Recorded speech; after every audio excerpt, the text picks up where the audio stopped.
What if the content you're creating right now, your ideas, your courses, your voice, even your data, could be stolen, reused by AI models, and you'd never see a dime of it? That's the reality many entrepreneurs and creators are facing today, and it's why this episode is so important. Welcome back to another episode of the Vital Wealth Strategies podcast. I'm your host, Patrick Lonergan, and today I'm sitting down with Nirav Murthy, the co-founder and co-CEO of Camp Network. Nirav and his team are tackling one of the biggest challenges of our time.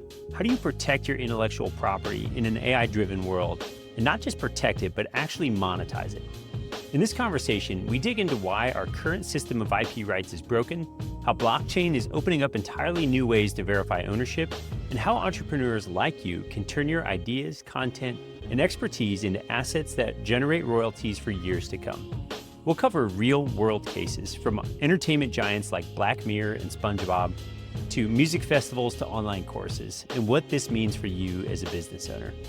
If you've ever felt frustrated that your hard work isn't fully protected, or you've wondered how you can get paid fairly when others benefit from your knowledge, this episode will give you a clear roadmap of what's possible. And I encourage you to stick with us all the way to the end, because Nirav shares insights that could completely change the way you think about ownership, AI, and new income streams in your business.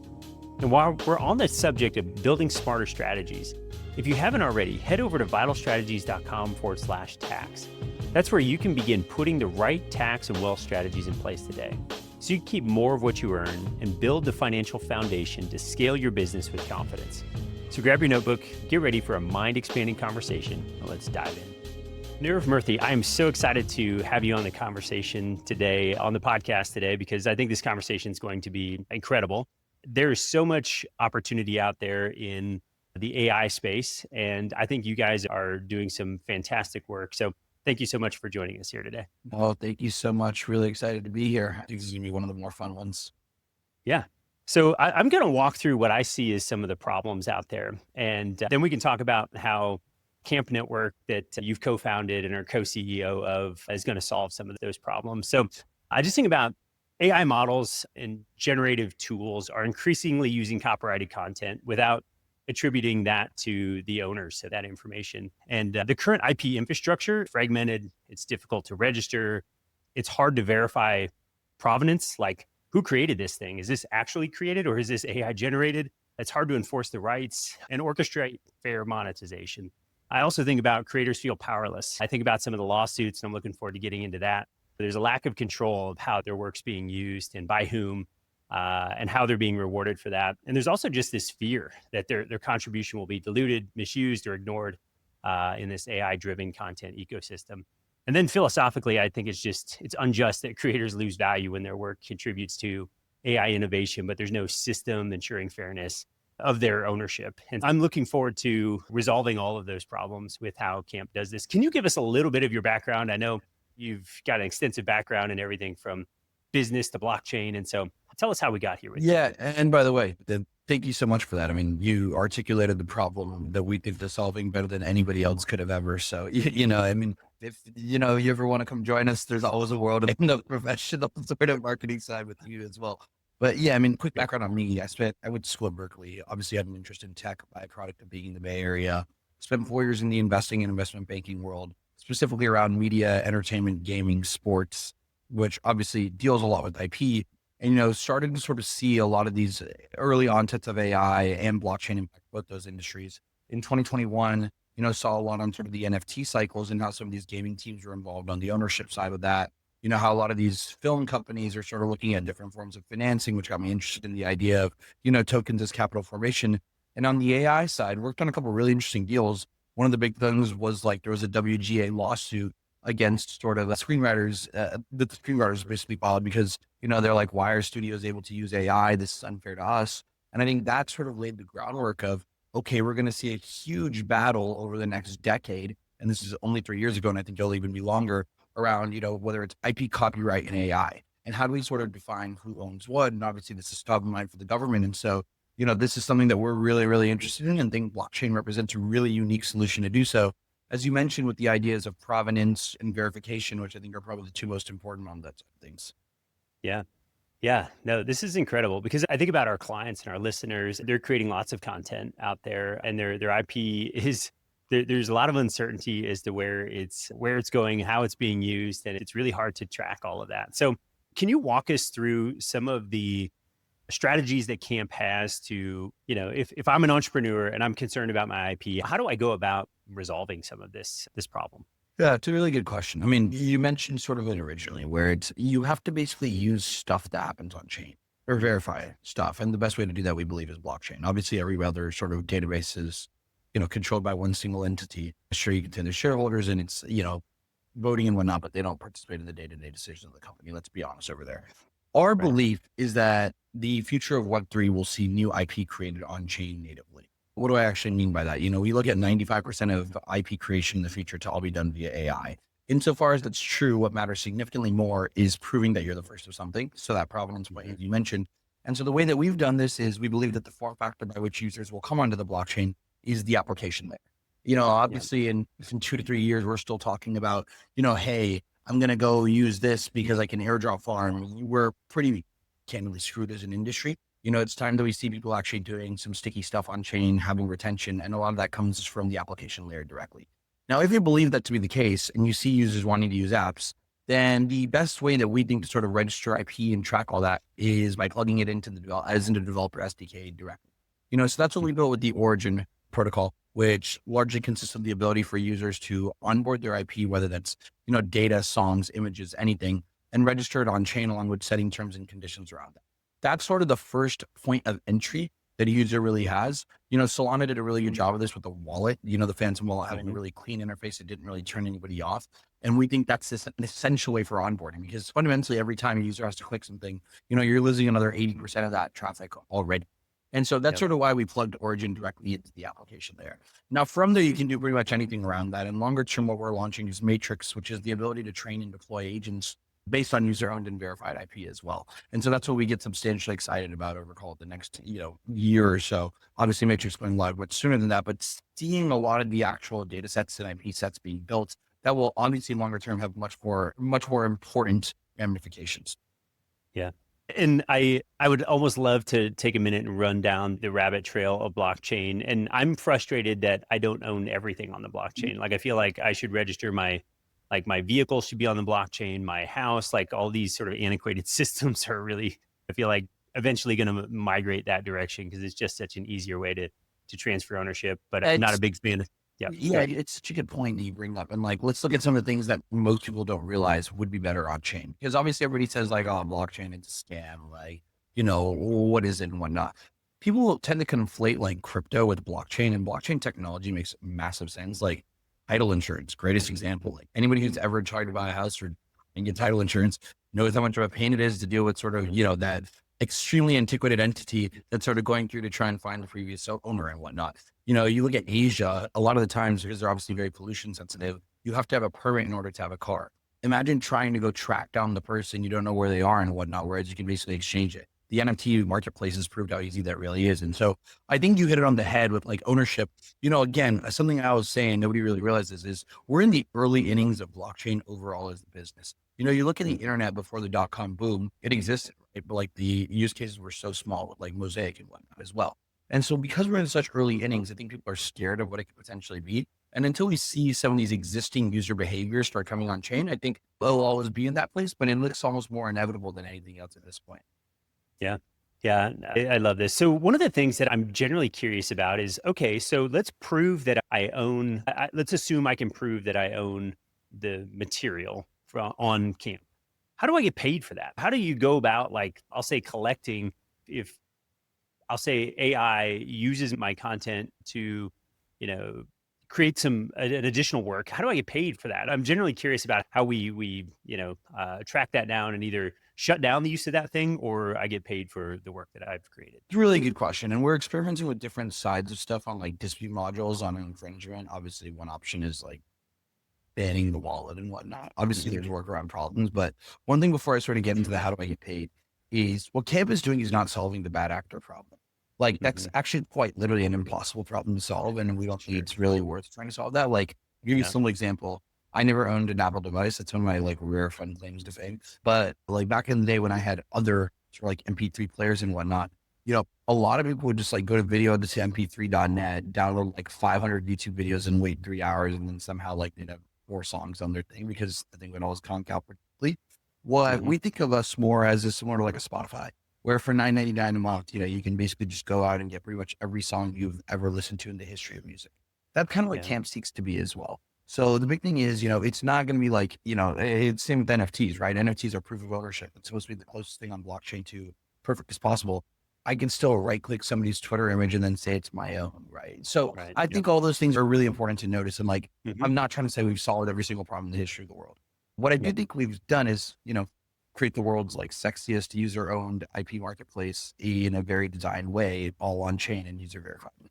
But how people get paid. So as we mentioned, like blockchain is very community centric and people owned. So I think it's sort of, we shouldn't be putting prices on their data or anything like that Mhm. overall. And so we basically give the users the opportunity, let's just say they're uploading a song that they want to release, on whatever decentralized stream marketplace we have, we have a team like Hitmaker that does this, we can basically set it such that there's a one-time licensing fee or that there's royalties associated with it. So let's say I'm like a famous DJ, I'm like, oh, cool. I like this sample. I'm going to put it out on Spotify. Eventually what we do is you're going to have to pay 9% or 8% to the original holder of that IP, depending on how much they actually put in. So the user has a choice. Now, what's really interesting is longer term, everybody could be uploading this for free in the first place anyways, because it's all secure and looking to benefit their AI models. Or what they can also do is sort of just add in the royalty where, if somebody trains a model on this, give me 0.01% or 1 cent every time the actual model sees. Mhm. And I think that's sort of where we're heading in terms of an industry where, especially with blockchain, instead of it being like these gross licensing, almost like upfront charges, it's ownership in the network via royalties overall. Yeah. Yeah, this is great. And so can we talk a little bit more about licensing? Can we compare the current model to the Camp model? And just I'm just thinking about the efficiency that Camp creates there in regards to like, I create something and want to put it out into the world, monetize it versus we'll call it the more antiquated model. But yeah, could you talk us through that? Yeah, for sure. I mean, look, like licensing is the most antiquated business, or one of the most antiquated businesses in the world, I should say. It involves lawyers. You have contracts. You're probably spending about 50,000 to 100,000 on every single time that it's actually used. One of the benefits to smart contracts is the actual efficiency of it, which is basically just a codified like contract. It is what it is. There's no other way of really phrasing it. So what that means is, in order to actually access the IP in the camp realm or to access the data, you have to comply with the terms. Otherwise, you don't really get the opportunity to do so. And so Mhm. you're not only are you saving money, but you're saving time and you're actually verifying that it's working in the first place because it's all transparent and able to be seen. Whereas, generally what you see with some of these legals is outside of the black box, nobody really knows, okay, where else can we find the gray area? Yeah. Yeah. I mean, look, I Yeah. think this is one of the most exciting things about what we're doing right now. Like, and I don't know if folks saw and how native your Web3 audience is, but like, Black Mirror, like a show way ahead of its time. I think everybody would sort of agree with that. They had a token launch earlier this year, and, they're sort of looking at 3 to 4 different things. One of them is provable fandom. Like, okay, who are the biggest fans of Black Mirror? Maybe we give them early access to season 5 or whatever. I think it's season 5 right now. There was an episode called Bandersnatch, which basically was really revolutionary at the time because it gave you the opportunity to pick the plot lines or the sort of the flow of the episode. If Black Mirror sort of says like, okay, this person always focuses on these 6 episodes, which they can all track and whatnot, because again, we're starting to see IP come on chain, then it's like we can cater content more directly towards him. And then the last one that I think is super interesting is like Black Mirror long-term wants to tokenize its royalties. And so if you hold a Black Mirror token, you get a percentage of their revenue. As I mentioned, the whole world is trending towards incentive alignment as opposed to sort of these like one-time fees and whatnot as well. That's super interesting to me. The token has actually performed super well. It's trading about like 80 million or $100 million. It wasn't like they raised a ton of money and did a lot of marketing. I think that just shows how proven and actually exciting the community really is. We've got a couple Mhm. other really exciting ones in the pipeline. We've got things like Minto, which is one of the bigger Asia IP houses. We've got things like SpongeBob, which I think every 7-year-old in America still watches, as well as, things like Narcos. And I think they all get pretty excited by this idea of like, hey, it's really hard to launch a stock, but ideally, people would have some sort of stake in our token, if you will, or like stake in our business, if you will. And tokenizing IP seems to be the best way to do that. We're starting to see sports teams do this as well. Where I think this gets really interesting is tokens have always been a really good form of capital formation. So imagine you're filming, a new non-scripted documentary. You got about, call it $2 million of a budget. What are your options to really finance it? Number one is you can go to your friends and family. Nobody really wants to do that. Number two is you can go to VCs. Definitely nobody wants to do that. Number three is you can go to JP Morgan and get like a 25% credit facility. You do it if you have to, but that's 500K of interest a year. Or now in the new world is tokenizing IP. You say, hey, folks, we're going to give away 5% of our royalties to everybody who ever does this. Or if you fund finance with capital, we're going to give you 100% yield, which means you double your money back pretty instantly. That is super exciting, where anything you do can pretty much be done to help you raise the money. And it's usually way cheaper. Like we have a team called Rewarded TV that did this with one of their projects, right? It was either 20% facility or they gave an 8% yield to everything. That's a 12% margin differential. That's like the difference between a big actor and a medium actor for a project of that size. And so I think that's what we get really excited about are, these using blockchain for new primitives in age-old industries and disrupting them in the right way overall. Yeah. This is so fascinating. Like my brain is already running because we have so many clients that are raising money, looking at taking private equity, and I'm just thinking about this new opportunity that you have to monetize, and it's incredible. We're seeing, Okay, by the way, just really quickly, sorry yeah, to interrupt you, Patrick, but like we're seeing this not just on the IP side, we're just even like examples as well. I guess IP is real world, that's phrase it. But like, for example, we have a team called Bruno, which runs the Untold Music Festival in Romania. He gets about like 400K attendees a year. Huge, absolutely massive. They're sort of thinking capital formation is key. It's like, hey, how do we handle this whole festival being done in a one place stop such that, people don't need to get those stupid wristbands or like top things up and whatnot.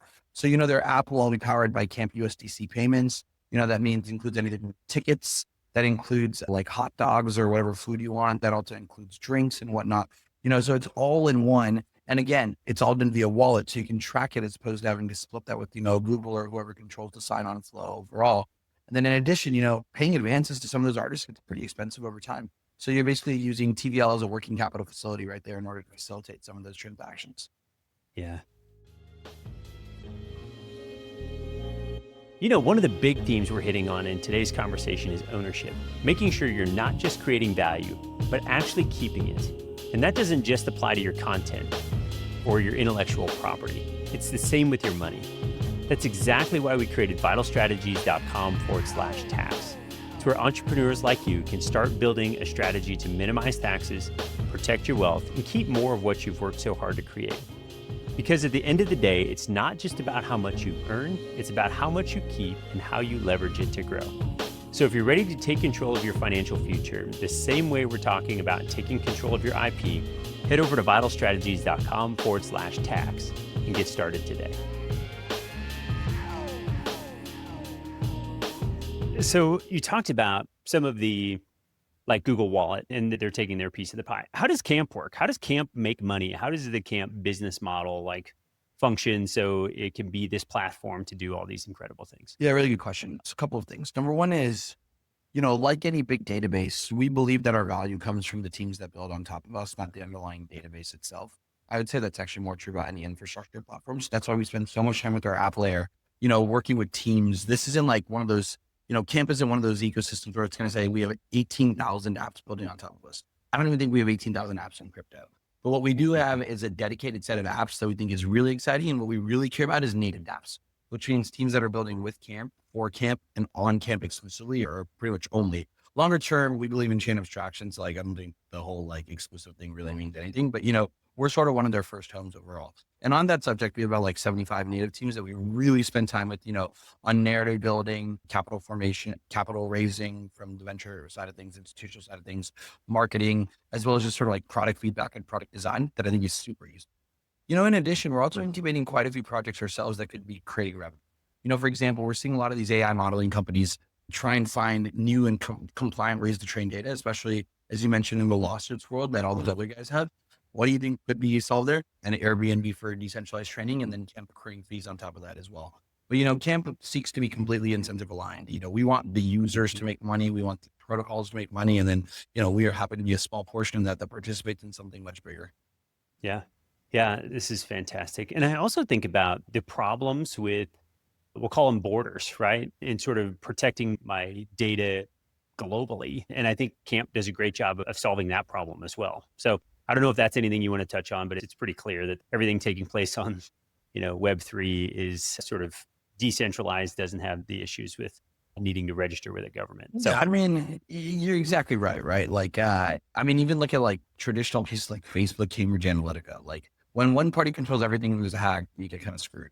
And so we think that blockchain represents the best way to actually do a lot of these things. Again, it's important to segment out blockchain versus crypto because one of them is a technology and the other is an application of the technology. And clearly the technology has a lot of merits to it, as we can also see. yeah, absolutely. And then, I'm just looking at the traction that you're getting. And I think this is exciting. You're talking about SpongeBob and some of those other partnerships. And I'm looking at the entrepreneurs that we're working with and that we're talking to. And what is the best content to be putting on? Like, here's one thing I'm thinking about, and you can correct me here. So, like, we're developing a course that helps entrepreneurs with everything from cash flow planning to tax strategy to, I'll say, protection around legal structures and all those other things. Like, I'm thinking about this and I'm going, man, this could be a fascinating, like, case study where, people can buy the course. They can also market it and take a piece of that revenue using this. Am I totally out in left field, or could that be an opportunity to leverage our IP through Camp? No, 100%. I mean, look, there's like a misconception that IP is like something on the creative and entertainment side. That's so false, right? Like developing your own code is IP, right? Like if you develop an agent that other people are using, that's your own IP as well. So that's like a huge misconception. I think there's two things that are really interesting to do there that you mentioned. Number one is, yeah, that's super cool. What we can also do is, if we have enough content of you, we can basically train a teaching module. Let's say I love Patrick's voice. I love the way he does all these podcasts. That's huge because not only then are you having your model go out and sort of make yourself money, but, if other people develop teaching courses using it, you make money on the royalty side as well. And I think the second thing that really hits on that is, the AI component is huge because it's not just creating like, how do I phrase this? You're basically making something have like 100x more possible opportunities, right? Again, if you use your course on financial planning, cash flow analysis and whatnot, somebody could basically train an agent to say how to do podcasting by Patrick. And instead of like me having to be on live with you, we can do this all via our own user, like agent to agent interaction, but all trained off each of our individual personalities. And the cool part about that is, we're saving so much time and becoming more efficient with that. And all of those, like a Nirav agent or a Patrick agent, could be registered on Camp as well. Yeah. No, that's so fascinating. Because about a year ago, I did a completely AI generated episode. Well, how'd it go? And it was interesting. I uploaded my voice to some software that, then I took the transcript that chat created that utilized all of my previous transcripts to create a topic. It was talking about AI, and I want to redo it because I think it's gotten so much better, just the things that you're talking about. And I think we'll probably get to the point where, we could have this podcast episode without actually either of us showing up. We can just send our agents to get the conversation done. It'll be great. So yeah, something that's super interesting to dissect there is the future of the world is agent to agent interactions. And in order for that to exist, you need user specific agents as well as task specific agents, if that makes sense. And the only way to actually create those is by training it on user owned and verified. There's literally no other way, right? Like otherwise you're basically just scraping the internet's knowledge, which is cool, but it's more inference than anything else when the actual model is prompted overall. Yeah. And I want to be careful and say, it's hard to get new thinking when that happens and, see some of the hallucinations that, chat comes up with. And it's like, well, that's fascinating. But I think the human mind, that can train these things is where it's at. Like you said, it's great. I mean, I think that's exactly right. Like anytime they're forcing users to change their habits, it's ridiculously difficult to get adoption, which is why if you look at it, we still don't have adoption on blockchain today. Like, let's be honest, stablecoins are like a better way to do international payments. Like the only annoying part is sort of like the on-ramp and the offering gets kind of expensive. But, if you're able to solve that, more people would use stablecoins than anything else. The problem is you haven't solved that yet. And so once UX really gets solved, that's when we'll start to see massive adoption and fully agree with you on that. Yeah. Yeah. So Nirav, do you want to walk through like what you see? We've talked about some interesting use cases, but I'm looking at, if you're thinking of Camp going, okay, what is the thing I'm most excited to see out there showing up on our network that's really going to be exciting to the general public to utilize and leverage? What is that project? Yeah, I mean, I think we have a whole host, but like I'll give you a couple that I've already mentioned just to not like, try and shill you on every project in our ecosystem. But, we have something like a rewarded TV, which is a watch to earn platform. The reason why I like it is I spend a ton of time on my like streaming platform, not knowing what I want to watch. What instead, like Netflix has done a really good job of building like based on for you. But like, let's be honest, a lot of that is like a little bit paid and like whatnot based on whoever's doing it. Amazon's done a really good job of this, not on Prime, but on like shopping, where it's like, because you bought this, you also like this. And I'm like, that's really good. I think the interesting thing is with something like a rewarded, they already have a library of huge IP, like massive IP overall, because a lot of their AVOD exists over there today. And so something that's interesting is number one, if I know what I want, then I can also, if they know what I want, they can also suggest. That's the first thing. The second thing is building a sustainable business. Now that they have all this content because they're producing their own stuff as well, they can actually go sell it to whether it's like the voice data companies, the video generation companies, the image generation accent companies. That creates a really cool flywheel of content equals dollars equals more content deployed or produced equals more dollars, and a really sexy flywheel overall. Then the third thing is the reason why they want to use blockchain is for the token, like for capital formation, as I mentioned earlier.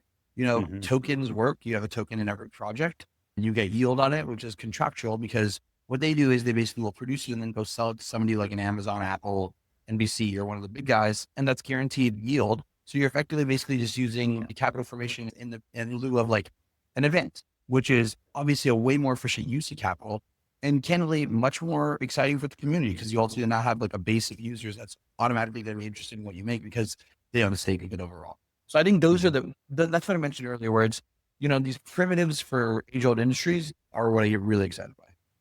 Yeah, this is fantastic. So I'm thinking about your website, campnetwork.xyz. And if somebody goes there and they have IP, can you walk us through like how hard is it for me to get my and let's pretend I know nothing about Web3. Like I'm like completely novice, but I'm an incredible creator. Is that something I can just go to the website and I can get my IP sort of published so we can verify my ownership? Yeah, exactly. I mean, the benefit of blockchain is the attestation, like the verification component. And so, when we drop this podcast, we'd love to sort of share some of the case studies that we've done on this. We did something with PsychoCo, Sahara AI, and sort of this IP creation. Ran a remixing campaign around it where people could create it in the style of, whether it's like a dark and stormy night. And we do that with one of our AI native IP businesses called Node as well. So we not only have a lot of these businesses to attract IP, we have a lot of these IP remixing businesses as well, which we think is going to be really interesting because for a lot of new content will come from over the next decade, and obviously every decade successfully thereafter. So what we'll do is once we see some of the, when we drop this podcast, it'd be great to put in some of the links and sort of say like, hey, get started today. And obviously, we're going to be rewarding folks for that. We want to see more stuff done on chain in the first place and simply around this, because again, it's a new primitive that we really haven't explored before or seen other folks try before. Yeah. Fantastic. So we will have in the show notes, we'll have those case studies and links to all of the awesome camp resources that you feel like that people need to have to understand how they can get their work out there and get it going. So the goal, that's always going to be the goal. This is fantastic. So I think one of the things I want to talk about next is first, yes, go to campnetwork.xyz, check it out. But if we have a call to action, what should people be doing next with their information? Where would you like people to go next? Yeah, I mean, look, oh man, this is such a good question.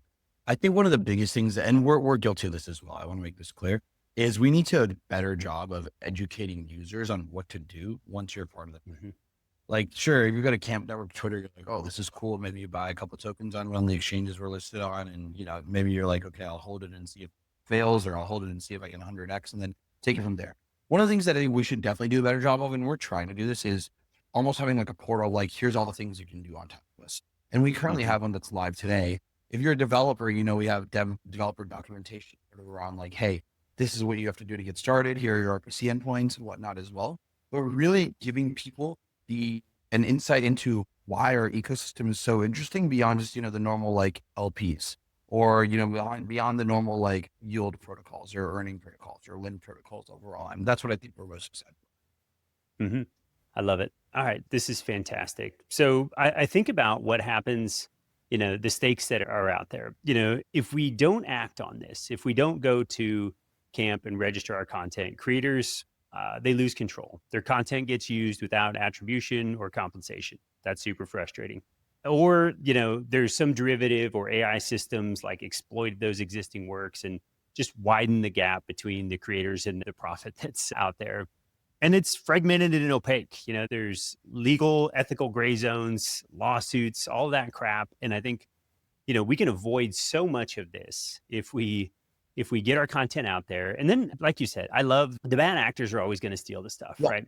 But most people want a way, like that's why most people are on Spotify, right? Like they're happy to pay for it and get access to the content and enjoy it in a legal fashion. And so I love that you're doing that. And I think about what's possible if people do, register their data, right? Like they get to retain their ownership, they get fair compensation, they get to participate really in the AI revolution instead of being marginalized. It's a transparent, equitable system of IP attribution and monetization, which I think is awesome. And then, there's a new business model, like you've talked about, that is out there that can do everything from, I think about AI agents and content remixing. I think this is such new territory. It's wild, wild west in a fantastic way. There's just so much opportunity for the creative to go out there and find new ways to mix and match content to really bring value to the marketplace. And I think that idea of bringing value to the marketplace underlies everything Cam's trying to do, right? Like if we're really valuable to the marketplace, people will use it and this will be great for everybody. So I think this is this is fantastic. I love what you're doing. Thank you, man. And look, you hit it on the head. Like, well, let's look at the decision tree of like what happens, right? Like, do you register your IP on chain? Let's just say yes. Cool. Somebody uses it without your consent. You sort of say, hey, proof that I created this. Easy, settle pretty instantly.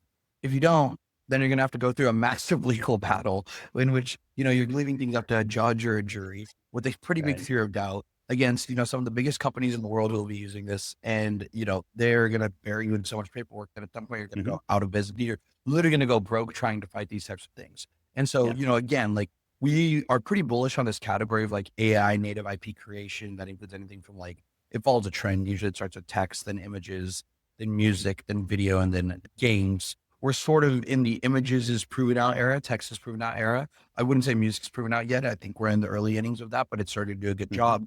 And, once videos comes, this thing blows completely open because that's when people spend a ton of time doing all those types of things. And so it's more like, that's why right now is sort of what I call the critical time in order to make sure that you can prove this, because that's how you actually make money long-term as well. Yeah. Yeah, this is so cool. And you hit the nail on the head. Like right now, I have a trademark registered and it was registered before this person started using it, but now they're suing me. And I'm like, this is my property and I'm spending 10 grand and we're just like in the early stages of this. And I'm like, golly, this is incredible that, I have my sort of right to it and I'm getting sued for it. And so I don't know. I love the efficiency that the blockchain creates, and I'm looking forward to the day when we don't have these antiquated systems that are out there. I think you're super right, man. I think it's all about efficiency, as you mentioned. And look, like people probably think like, oh, this only affects like Jay-Z or Drake or whatever, like, the top 0.0000001% of creators on the planet. It affects everyone. Because your data is always being used to make money somewhere or the other. It's true about Instagram, right? Like if you're on Instagram, they're selling your data to, Amazon or whoever to basically push purchases to you. At least I might as well get compensated for that accordingly, as opposed to Instagram keeping all the feeds overall. Yeah.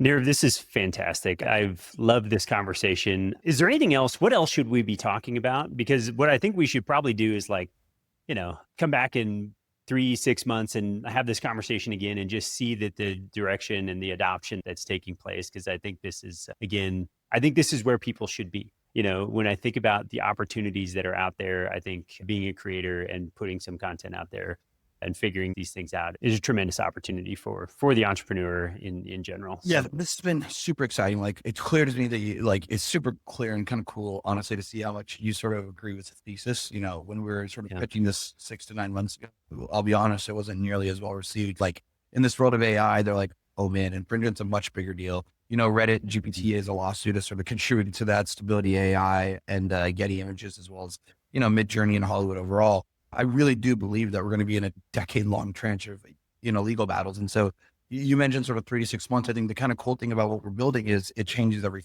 3 months is like an eternity in this business Right. overall, right? Yeah. Like blockchain tends to move faster from a market perspective than anything else. AI tends to move faster from a tech perspective than anything else because of the fact that it's making everybody 10x engineers. I think what I like, the really cool thing is week by week, we're seeing new features being shipped and new folks using new and innovative ways to actually use those features to create something. And I think what Hmm. we'd love to see is we'll continue to post those on, our social channels as well as PR, but, seeing the growth of those things and being able to sort of come back and sort of chat with you about them. And, if there's any new ideas inspired about that, we're always trying to be at the forefront of those. Yeah, fantastic. All right, Nirav, this has been incredible. I do appreciate all of the good work you're doing, and we will definitely have you back on the show here in a few months and just hear about all the cool things that are taking place at camp. Okay? Thank you so much. Really appreciate the time, Patrick. This was super fun. Yeah, thank you. Thank you so much for tuning in today's episode of the Vital Wealth Strategies podcast. I hope you found as much value in this conversation as I did, and that it sparked some new ideas about how you can protect your work, leverage technology, and build smarter strategies in your business. If today's episode resonated with you, I'd love for you to share it with another entrepreneur who could benefit from this information. Word of mouth is how we grow this community, and you never know who might need exactly what you just heard. And remember, you're a vital entrepreneur. You're vital because you're the backbone of our economy, creating opportunities, driving growth, and making an impact. You're vital to your family, creating abundance in every aspect of life. And you're vital to me because you're committed to growing your wealth, leading with purpose, and creating something truly great. Thank you for being a part of this incredible community of vital entrepreneurs. If you're ready to take the next step and start building out your own tax and wealth strategy, make sure to visit vitalstrategies.com/tax. That's where you'll find resources that help you minimize taxes, protect your assets, and keep more of what you've worked so hard to earn. I appreciate you, and I look forward to having you back here next week on the Vital Wealth Strategies podcast, where we help entrepreneurs minimize their taxes, master wealth, and optimize their lives.